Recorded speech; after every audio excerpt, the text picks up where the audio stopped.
It was Christmas Eve, and the world outside was covered in white. I stood on my parents' doorstep, holding a small wrapped gift in my hands.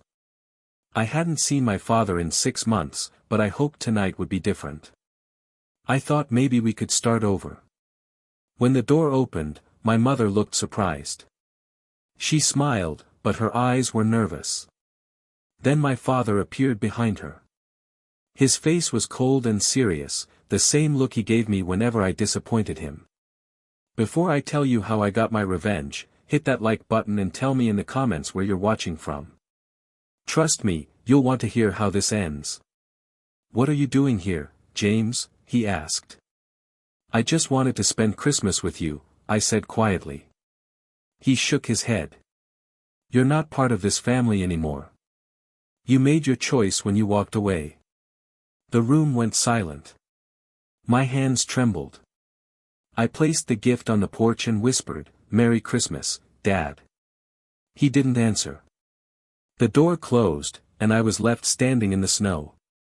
The lights inside flickered through the curtains, but they no longer felt warm. That was the night I realized love could freeze faster than snow. And that was the night I swore I'd make him regret ever turning me away. The snow hit my face as I walked down the empty street. My hands were shaking, not from the cold, but from what my father said. His words echoed in my head, "You're not part of this family anymore." Every step felt heavier. I had nowhere to go, no one waiting for me. I passed houses glowing with light and laughter. Families were opening presents, hugging, and sharing food. I was walking alone. I stopped under a street lamp and looked at the gift I had brought for my father. It was a watch. I wanted to show him that I still cared. Now it was lying back there, forgotten on the porch. A gust of wind blew, and I clenched my fists. I realized something then: I couldn't keep living for people who didn't believe in me. If my own father saw me as worthless, then I'd prove him wrong. I'd build a life so big that he'd have no choice but to see me. That night, as snow covered my footprints, I made a promise to myself. I would come back one day, not as the son he rejected, but as the man he never expected. That night, I ended up in a small apartment I had rented months ago. It wasn't much: one room, cracked walls, and a heater that made more noise than warmth. I sat on the edge of my bed, still wearing my coat. The silence was louder than any words my father had said. I looked around the room. No decorations. No tree. No family photos. Just me and my thoughts. I pulled out my phone, hoping for a message from someone. Nothing. I guess nobody missed me. I took a deep breath and stared at the ceiling. My chest hurt, but not from sadness anymore.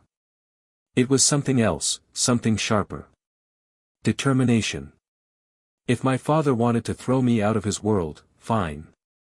I would build my own. Bigger. Stronger. Brighter. I opened my notebook and wrote one sentence. Make him see what he lost. It became my goal. My reason to wake up. That night, I didn't cry. I didn't beg. I just planned. Because sometimes pain isn't meant to break you. It's meant to build you. And I was going to build something he could never ignore. The next morning, my phone finally buzzed. It was Ryan, my best friend since high school. "Merry Christmas, man," his message said. "You good?" I hesitated, then called him.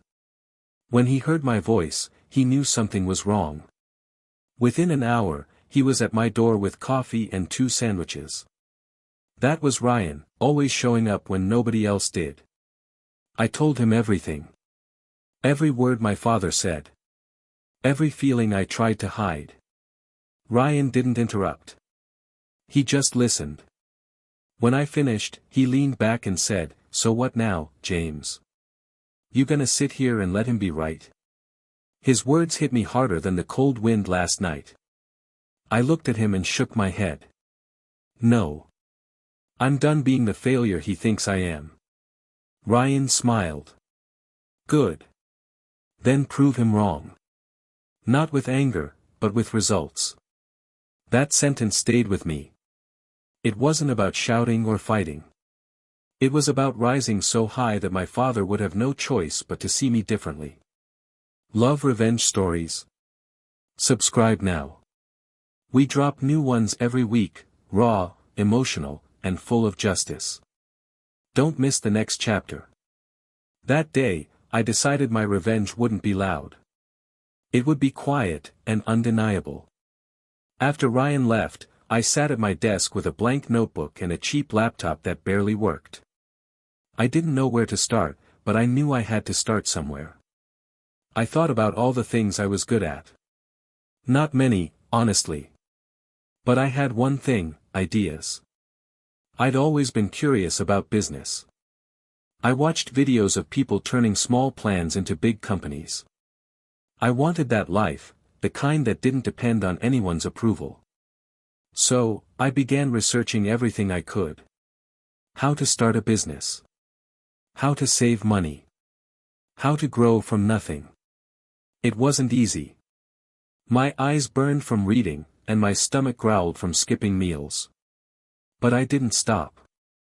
Every time I got tired, I remembered my father's voice, "You're not part of this family anymore." Those words kept me going.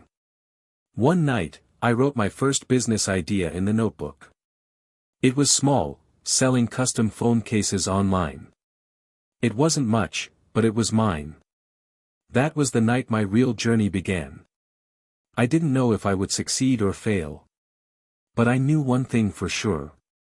I would never beg for respect again. Starting my little business was harder than I ever imagined.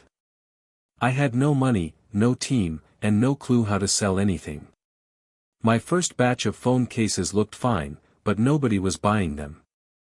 Every day I checked my website and saw the same number, 0 orders. Still, I refused to quit. I worked late into the night, watching tutorials, learning about design, and studying how people built their brands. While others slept, I worked. While others relaxed, I planned. Ryan helped me when he could. He'd come over after work, bringing food and advice. "You're planting seeds, man," he said one night. "They'll grow if you keep watering them." But some nights, I doubted everything. I'd sit staring at the computer, asking myself if my father was right about me. Maybe I really wasn't good enough. Then I'd remember that cold Christmas night, and the way the door closed in my face. That memory burned stronger than any doubt. So I kept going.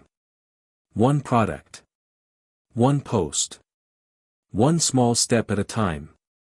Because if success was a mountain, I was ready to climb it, barefoot if I had to. Weeks passed, and still no one bought my phone cases. I knew something was missing. I wasn't just selling a product, I needed to learn how business really worked. So, I found free online classes and started studying marketing, design, and money management. Every morning, I'd wake up early, take notes, and practice what I learned. It wasn't exciting, but it made me smarter. I began to understand what people wanted, what made them click, buy, and how real businesses grew.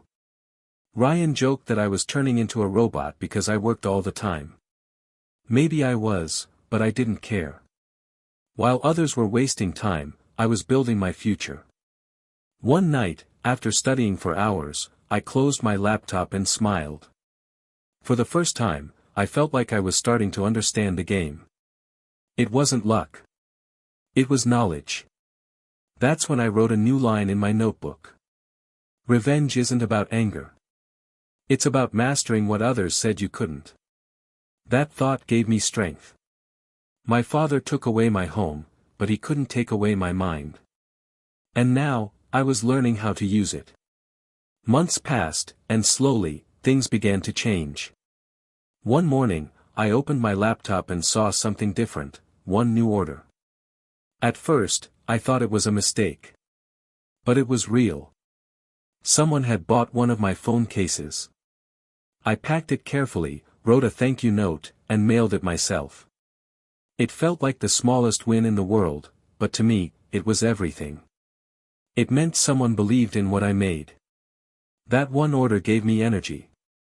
I started posting more designs, using everything I had learned about marketing. I stayed up late editing photos, writing captions, and sending messages to potential buyers. By the end of the week, I had 5 more orders. It still wasn't much, but it proved that effort worked. Ryan laughed when I showed him the sales page. "See? Told you. You're planting seeds, and now they're growing." I nodded, smiling for the first time in months. It wasn't about the money, it was about progress. That night, as I looked out my window at the city lights, I whispered to myself, "This is only the beginning."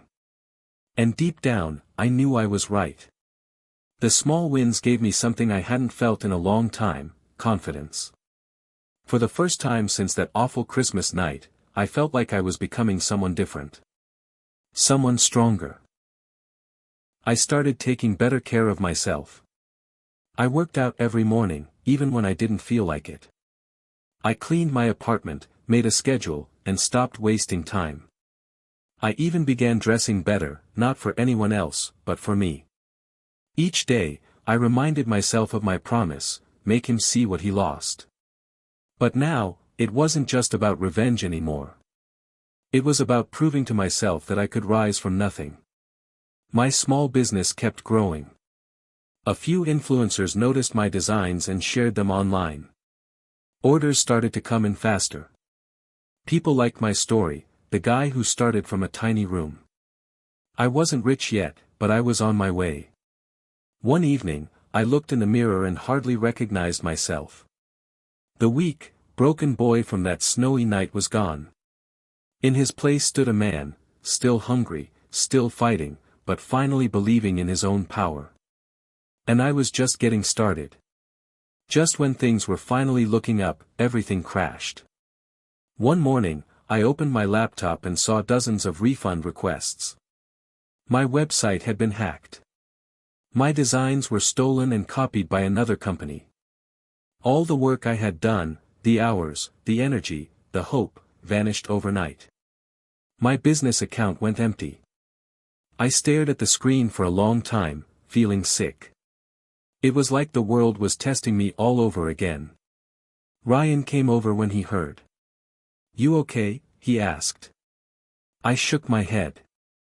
"I worked so hard for this. Now it's gone." He looked at me and said, "Then build it again. You did it once, you can do it twice. This time smarter." His words stayed in my head. I wanted to quit, but that voice, my father's voice, kept echoing, "You're not part of this family anymore. No. Not again.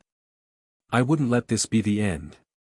That night, I closed my eyes and whispered, "You can take my work, but you'll never take my will."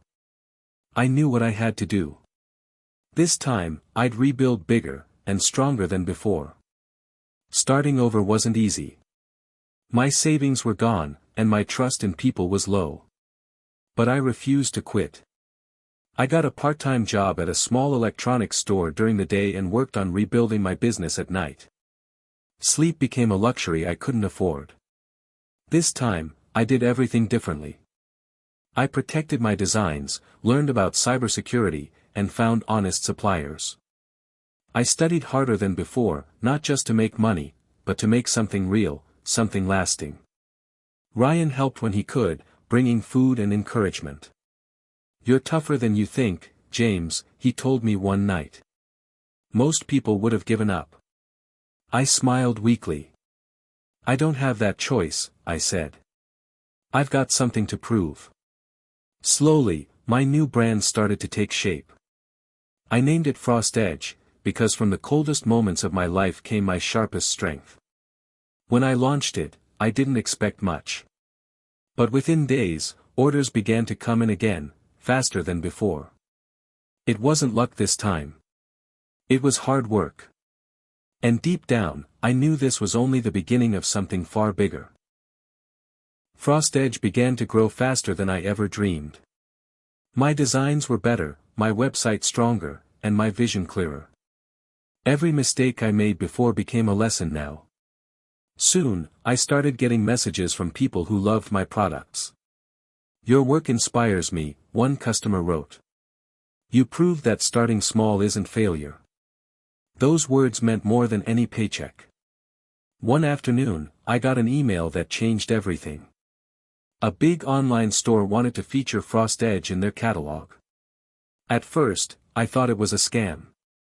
But it was real. I stared at the message for minutes, my hands shaking. I called Ryan right away. "Dude, we did it!" I shouted. He laughed so hard he could barely speak. "Told you. You're unstoppable." For the first time, I felt truly proud of myself, not just for what I built, but for who I was becoming. Still, deep inside, one question stayed. Did my father know? Part of me hoped he didn't.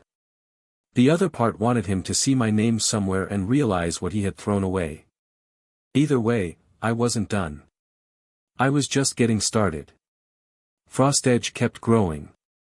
My brand was now on social media, in magazines, even on a few TV ads. People started calling me the young guy who built an empire from nothing. It felt unreal.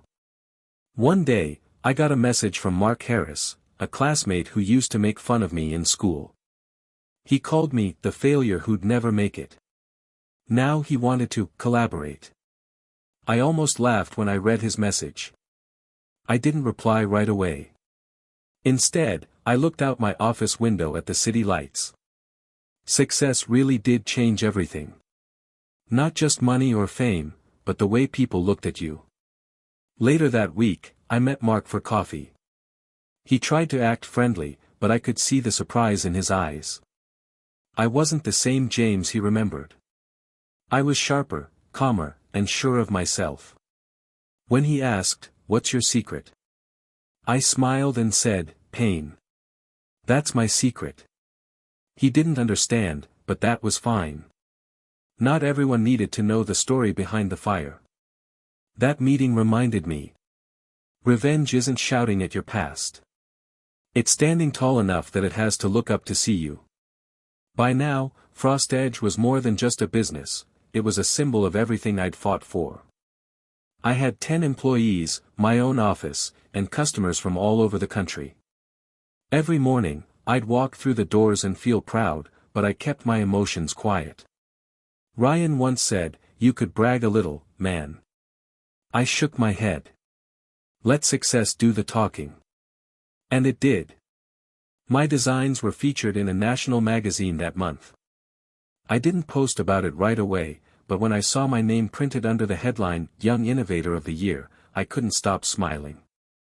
At night, I'd sit by the window of my apartment, the same one where I once planned revenge, and think about how far I'd come. The pain that once haunted me now fueled me. Still, sometimes, I'd catch myself wondering if my father had seen my name somewhere. Did he remember the sun he cast out into the snow? Maybe. Maybe not. Either way, I was winning, and I didn't need his applause to know it. Because real victory isn't loud. It's silent, calm, and undeniable. It started with a phone call from my mother.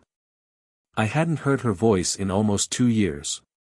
She sounded nervous, like she wasn't sure I'd answer. "James," she said softly, "your father, he saw you in a magazine." I froze. My heart beat faster. "And what did he say?" I asked. She paused. "He didn't say much. Just stared at your picture for a long time. Then he walked away." I didn't know whether to feel proud or angry. For years, I had imagined this moment, him realizing who I'd become. But now that it happened, it felt strange. Empty, even. "He's proud of you," my mother whispered. "Even if he won't admit it." I sighed. "It's too late for that," I said. After the call, I sat in silence. My success had finally reached the place I'd been exiled from. The door that once closed on me was now cracking open. But I wasn't sure if I wanted to walk through it anymore.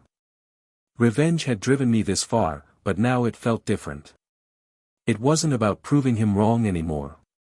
It was about proving that I never needed him to begin with. A week later, a white envelope arrived at my office. My assistant handed it to me with a raised eyebrow. The handwriting was familiar, sharp, steady, and cold. It was my father's. Inside was a simple card. Family Christmas dinner. Attendance optional. Dad. I stared at it for a long time. Those words were the same ones he had used when he disowned me, cold and final. But this time, attendance optional, felt like a challenge. I turned the card over in my hands, remembering that painful night years ago when he told me I was no longer part of the family. Now, after everything I had built, he was reaching out, carefully, indirectly, like a man testing ice before stepping on it. I called my mother. Did you know about this? She sighed. He insisted. He didn't want to admit it, but, he wants you there. I looked around my office, the framed awards, the photo of my team, the logo I had created from nothing.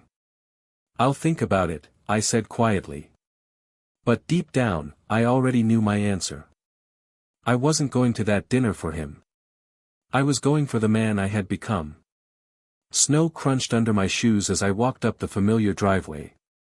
The house looked the same, bright lights, a tall tree in the window, laughter drifting through the door. Only this time, I wasn't walking in as the son desperate for approval. I was walking in as the man he thought would never make it. My mother opened the door first. Her eyes filled with tears as she hugged me. You came, she whispered. I smiled. Yeah. I did. Then I saw him, my father, standing near the fireplace, just like that night years ago. His hair was grayer, his posture still proud but weaker somehow. For a moment, neither of us spoke. James, he said finally. His voice was steady, but his eyes gave him away. Regret. Maybe even guilt. Dad, I said simply, keeping my tone calm. The room grew quiet. My relatives watched, waiting for a storm. But there was none. I wasn't here to fight or to beg. I was here to show him, with my calm, my confidence, and my success, that he no longer controlled my story. And in that silence, I saw it, the first flicker of realization in his eyes. He finally knew what losing me had cost. The evening moved slowly. Conversations filled the room, laughter rose and fell, but I could feel eyes on me. My cousins asked about my business. My aunt congratulated me on the article she'd read. Even my brother, who had once avoided me, smiled awkwardly and said, "You've really done well, James." I thanked them politely, keeping my tone light. I didn't brag. I didn't need to. Every word spoken about my success was another quiet reminder to my father of what he had thrown away. He sat across the room, pretending to listen to someone else, but I could see him watching me. For years, he had the power. Tonight, I did. And I didn't even have to raise my voice to prove it. At one point, our eyes met. He looked away first. That moment told me everything. Ashley's words echoed in my head, "You don't need to shout. Just stand tall and let your life speak." And it was speaking, louder than any argument ever could. I wasn't the broken son who walked out that cold Christmas night. I was the man who came back calm, successful, and untouchable. And he knew it. After dinner, most of the family moved to the living room. The music played softly, and laughter filled the space again. Then my father stood up and walked toward me. The room went quiet. He stopped a few feet away, his hands clasped behind his back. For a long moment, neither of us spoke. Then, quietly, he said, "James, may we talk?" I nodded. We stepped outside onto the porch. Snow fell softly under the glow of the porch light. "I saw your magazine article," he began. His voice was rough, like every word cost him effort. "You've built something I didn't think you could." I said nothing. He took a breath. "I was wrong. About you. About everything." Those words hit harder than I expected. For years, I dreamed of hearing them, but now that they came, they didn't feel like victory. They just felt peaceful. "I don't expect forgiveness," he added. "But I'm proud of you, son." That last word, son, broke something inside me. I nodded slowly. "Thank you," I said simply. We stood there in silence, not as enemies anymore, but as two men who had finally understood each other. We stood together under the falling snow, saying nothing. For the first time in years, there was no anger, no shouting, just quiet understanding. The world around us was still, like it was listening too. "I should have believed in you," my father said softly. "I thought pushing you away would make you stronger." "I was wrong." I nodded. "You were," I said, not with spite, but truth. "But maybe it needed to happen. Because without that pain, I wouldn't be who I am now." He looked at me for a long time, then nodded slowly. "You've become a better man than I ever was." That sentence hung in the cold air. For years, I wanted revenge, to make him hurt like I did. But now, I didn't need that anymore. I had something far better. Peace. We walked back inside, and my mother's eyes shone with relief. She didn't say a word, she just hugged us both. As I stood there, surrounded by the warmth of the family that once rejected me, I realized something powerful. I hadn't come back to prove him wrong. I had come back to prove myself right. And that was enough. Before I left that night, I reached into my coat pocket and pulled out a small box. I handed it to my father. He looked surprised. "What's this?" he asked. "Something I made," I said simply. He opened it slowly. Inside was a sleek, custom-made phone case, silver and white, with the Frostedge logo engraved on the back. Below it were the words, "Built from nothing." He turned it over in his hands, silent. Then, to my surprise, he smiled faintly. "It's beautiful," he said. "You really did build this yourself." "Every bit of it," I replied. It wasn't just a gift. It was a symbol, of every sleepless night, every insult, every tear that turned into strength. I wanted him to see that my success wasn't luck. It was earned. He placed the box down carefully. "Thank you, James," he said quietly. "You're welcome," I said. "Merry Christmas, Dad." When I walked out into the cold night, snowflakes brushed my face, and for the first time in years, they didn't sting. That night, I didn't feel like the disowned son anymore. I felt like the man I was always meant to be. When I got home that night, the city lights glowed against the snow. My apartment felt warmer than ever, though the heater hummed softly like always.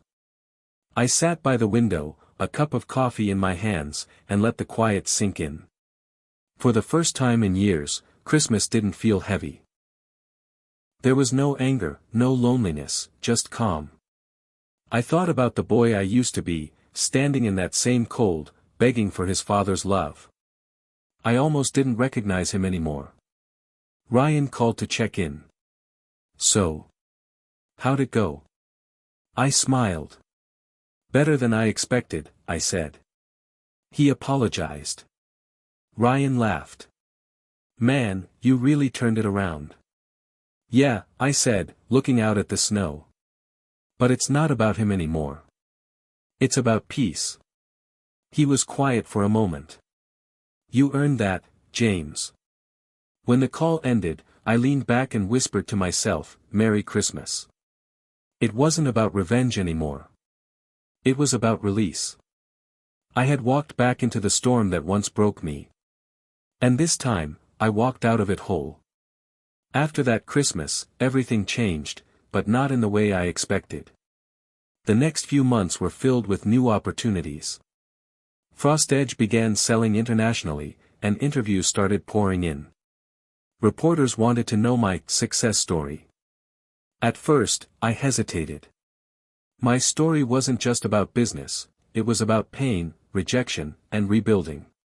But then I realized something, maybe sharing it could help someone else.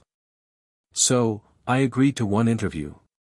Sitting in front of the camera, I spoke honestly. I was disowned by my father, I said. But that moment pushed me to build something of my own. Success isn't about revenge, it's about proving that your worth never depended on someone else's approval. When the video went online, it went viral. Thousands of comments poured in. People thanked me for giving them hope. Some said my story made them believe in themselves again. Reading those messages made my chest tighten, not with pride, but with gratitude. All the years of struggle, all the pain, it suddenly made sense. My story wasn't just mine anymore. It belonged to everyone who had ever been told they weren't enough. And that was the greatest victory of all. A few weeks later, I found a letter in my mailbox. No name, just neat handwriting on a plain white envelope. I opened it and immediately recognized the words inside. It was from my father. James. I watched your interview. You've become someone remarkable. I'm sorry it took me so long to see it. You didn't just build a company, you built yourself. And I want you to know, I'm proud of you. Love, Dad. I read it twice, maybe 3 times. The words were simple, but they carried the weight of everything we'd never said. For a long time, I just sat there, holding the paper, feeling something I hadn't felt in years, closure. I didn't need his approval anymore, but it still meant something to finally have it. I folded the letter carefully and placed it in my desk drawer, not as a reminder of pain, but of growth. That boy who once stood in the snow, crying out for love, was gone. In his place stood a man who had learned to love himself first. And that, I realized, was the real ending to my revenge. A year later, I stood on a stage in front of hundreds of people, holding an award that read Entrepreneur of the Year. Cameras flashed, and applause filled the room. But in that moment, my mind went back to one cold night years ago, when I walked away from home with nothing but my pride and a broken heart. I smiled, thinking about how far I'd come. Every tear, every failure, every long night had led me here. When I gave my speech, I didn't talk about money or fame. I said, success isn't about revenge. It's about rebuilding yourself so strong that no one can break you again. After the event, I stepped outside. The night air was cool, the stars bright. I took a deep breath and whispered, "You did it, James." My phone buzzed, a message from my father, "Proud of you, son." This time, it didn't sting. It didn't even surprise me. It just felt right. I looked up at the sky and smiled. The boy who was once disowned at Christmas was gone. The man who rose from it. He was finally free.